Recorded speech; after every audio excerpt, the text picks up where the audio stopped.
So it definitely accounts for probably 30 or 40% of the questions we get asked via email is, I'm looking for a first gun, what should I buy? I don't know. I don't know. But today we're going to talk down a few things that might help you in your choices. And I'll start, I suppose, with my first gun, which was not this, but it was very similar to this. This is actually a good friend of mine's gun. But I had a GTI Sporter. It was not the most, or GTI Plus, sorry. It was not the most wildly exciting gun in the world. It was an ex-shooting school gun. It was absolutely shagged. But you know what? I shot it quite well, so it really didn't matter. My process of buying that gun is that I went to a shooting school and had some lessons. I had lessons with that gun. I liked the gun. I said, would you sell the gun? They said, no, but I have this identical one. You can buy this gun. And so I bought it and I shot it and I didn't really know a huge amount. But when you learn with a gun and the shooting school is of a decent enough standard, they'll give you a gun that suits you, fits you, and bear in mind I was a different size back then, is good, and they'll give you good advice. From there, I moved on and made subsequent mistakes across the course of time and grew and fits change and blah, blah, blah. So my first gun choice was quite easy. I shot it quite well and said I'll have that one. I didn't care about brand, I didn't care about spec, I didn't care about model. Looking back now, it was a 28-inch multi-choke Browning GTI Plus. It was not wild at all. But, so when it comes to buying your first gun, I suppose that's part and parcel of it. It depends very much what you are looking for. If you're looking for yourself and you don't care about guns, the answer is just to go and pick one that feels good in your hands. Don't get tied up with brand, don't get tied up with image, don't get tied up with grade, don't get tied up with spec. There's a lot of people out there will tell you you need to go and buy X, Y, and Z because that is what is the case. People have been shooting for a very long time, and if you look across the course of sporting guns, you know, sporting guns having been a thing for the best part of 40 years now, they've changed a huge amount. The standard of shooting has increased a bit, but most of that is more to do with the knowledge than the current specification of our guns. Maybe that's a bit too much of a generalization, but I'm going to chuck it in there anyway. Essentially, what I'm saying is, don't feel the need to go out and buy a Beretta Silver Pigeon or Browning 525 Satori in a 30-inch multi-choke. If that doesn't feel good to you, the best bet is not to do it. However, there's a huge amount of people out there who will also like the image and the class and the quality and a lot of the technical stuff and the beauty that goes with guns. And to me then, that did not matter in the slightest. To me now, that actually probably accounts for 80% of my purchasing options, is the technical and aesthetic aspects of a gun. The actual shootability of it doesn't matter because I already have guns. And once you realise that, to be honest, most good shots can pick up most guns and go and do well, that is good. Be aware that when you buy your first gun, that it is very unlikely to be your last. Extremely unlikely to be your last. Unless you have had the privilege of borrowing a gun long term or trying lots of different guns long term. And when I say long term, 6 months, a year, shooting every week or at least every other week to really get to know a gun. It's a fairly commonly understood thing that when you get a gun, you should really stick with it for a year, unless you hate it, to really get into the gun. And sticking with that gun long term to develop and find your style with it for a year's worth of shooting is important. So, enough rambling. Let's look at some important bits. Those important things when you're choosing your first gun are feel, fit, look, price, and application. Probably not in that order. So feel we've kind of already covered. When you go to buy your first gun, the chances of you truly understanding and enjoying and really appreciating what's going on with the technical aspects and feel of a gun, the actual technical aspects of choosing your fore-end style, grip style, stock style, action, barrel, bore diameters, chokes, all this kind of stuff probably doesn't matter too much. It matters a bit, but doesn't matter too much. What matters is when you pick this gun up, and to be fair, these old Brownings do just feel a bit like home when you've shot them or come from them. When you pick it up, it just feels right in the hand. That, to me, is different now. I think when I first picked one up, I didn't get the choice to shoot a Beretta at the shooting school I went to as a young man. So it sort of has learnt to feel right. But when I pick a gun up, you can very quickly go, That doesn't feel good in my hands or my shoulder. And you can discount a lot of guns very, very quickly. So feel. Does it feel good? Does it feel good in the hands? Does it feel good when you're swinging it around? Like, it's all well and good, sort of, doesn't think I'm aiming at a point, but actually, does it feel good when you're tracking corners of a ceiling, given that you're probably going to be inside of a shop?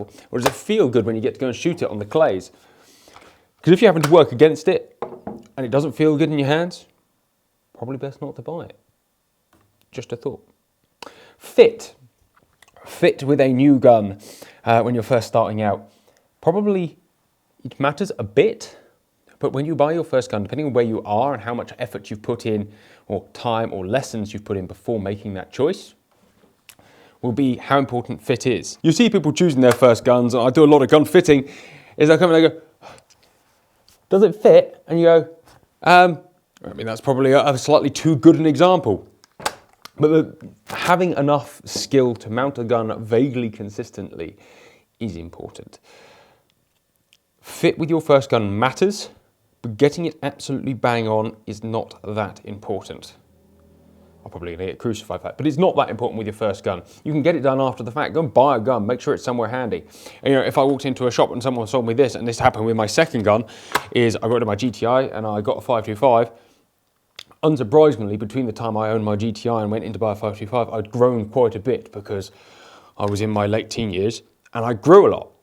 And an off-the-shelf-ish Browning, which my GTI was not in hindsight, had a little pad and had a few bits done to it, was a very different fit to a 525. So your second gun, it became vitally important, and that gun just didn't fit me because I was no longer 5'7", I was 6'7", and coming in, trying to shoot a gun like this, but not understanding that the cone was too high, and I shot a flat gun, then the gun I bought was you had to see a lot of rib, and I didn't understand that.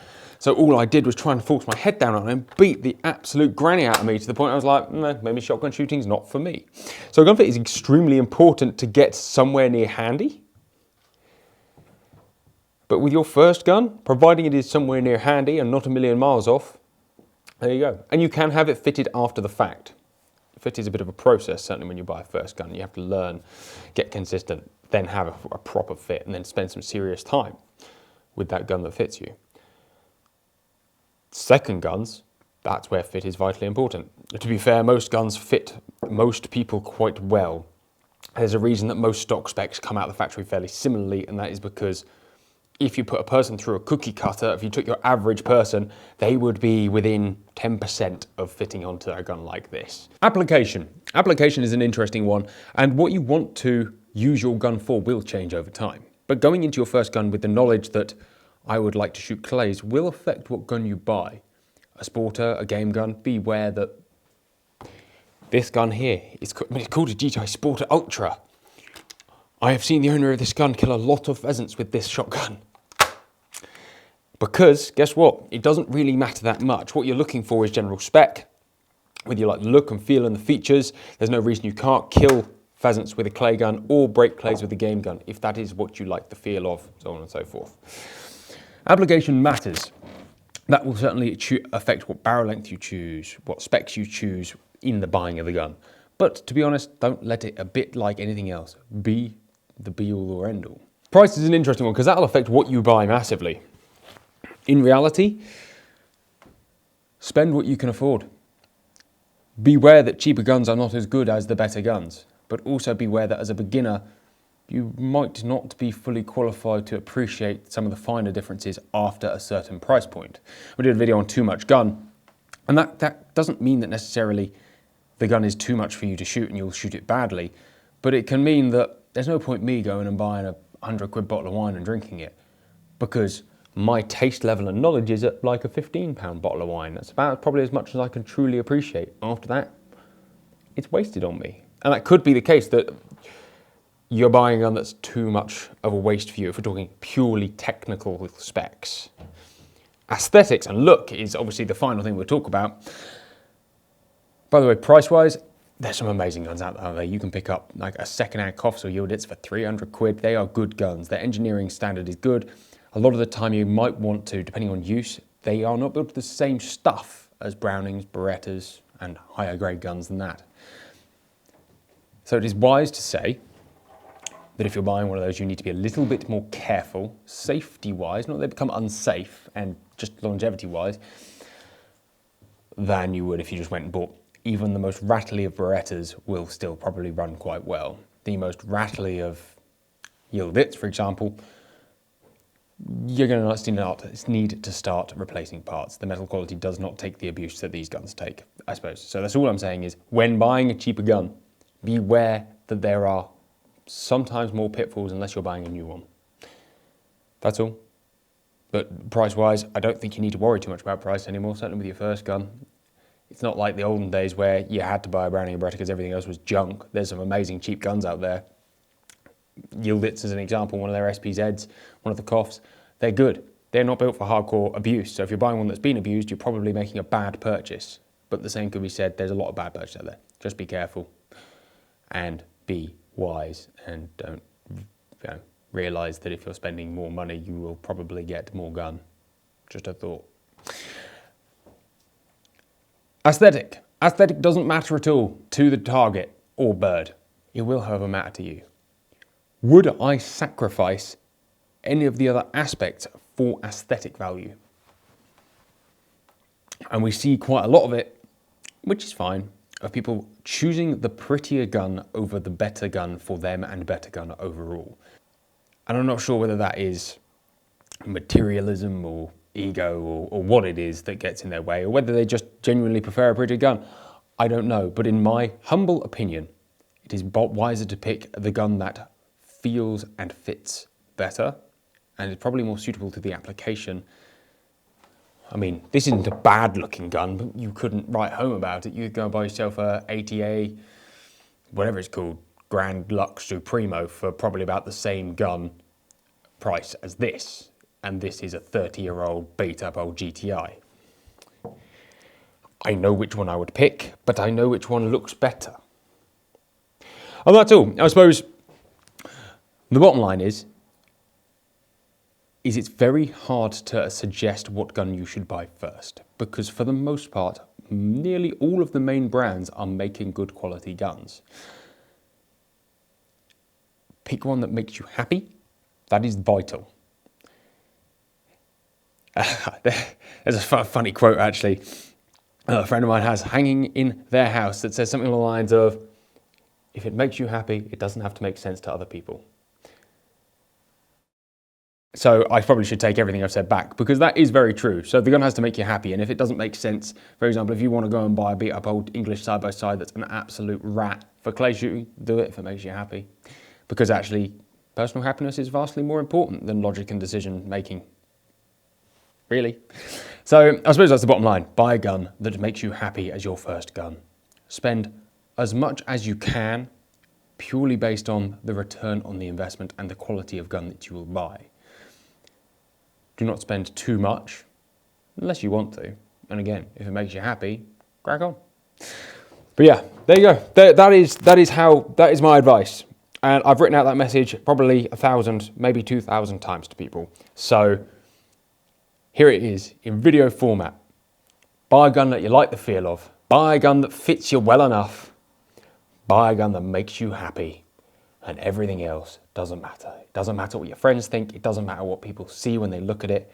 Provided it makes you happy and you can achieve what you want to achieve with it. That's all that matters. The end. Guys, take care. Stay safe. Be well. Be generally happy. It's been brilliant. We'll see you next time.